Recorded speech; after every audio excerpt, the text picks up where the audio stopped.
Actress Nyawira wa Gîbindi Ithaga Riene Inooro TV has shared a really sad post agĩcakaya kũremwo kũhitha kĩeha gĩake na gũtiga mafans ake onao maihũirwo nĩ kĩeha, na aingĩ ona mahotetwo nĩ maithori kuona atĩ smallest coffins are the heaviest to carry, na makĩũmĩrĩria family ya baby Shiku na njĩra nene mũno. Nyawira shared this akiuga rest in peace baby Shiku. Nyawira agĩcakaya gĩkuũ gĩa kana gaka baby Shiku karĩa atanakorwo agĩkiumbũra kana nĩ kana gake kana whose baby it is, no kũringana na mbica ĩngĩ acokire gũkorwo agĩshare it shows the mother and the baby, kana karĩa karĩkĩtie gũkorwo akĩhurũka. This young beautiful baby girl who has sadly rested, na mafans thutha ũcio makorwo makĩyumĩria na njĩra nene mũno magĩcakaya kana gaka, oho magĩkiuga nĩ ndeto ya kĩeha na ruo rũnene mũno losing such a baby at such a young age, na makĩũmĩrĩria the mother na the entire family, ona nginya Nyawira Ithaga Riene makĩmomĩrĩria na njĩra nene mũno, oho magĩtũma condolences ciao, na oho magĩkiuga it has really broken their hearts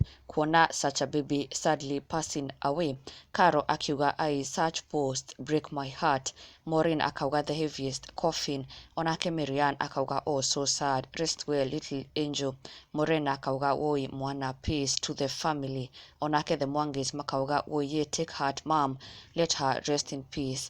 Mercy Favored onake akauga rest in peace baby girl, my heartfelt condolences to her parents and entire family.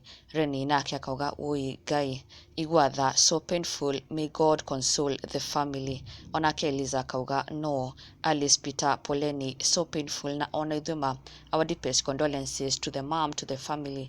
Ona kũrĩ Nyawira Ithaga Riene magĩcakaya gĩkuũ gĩa kana gaka baby Shiku, na may she rest in eternal peace. Na ndũgakĩriganĩrwo gũ-subscribe for the latest and trending Kikuyu celebrity news. Never miss an update. Subscribe now.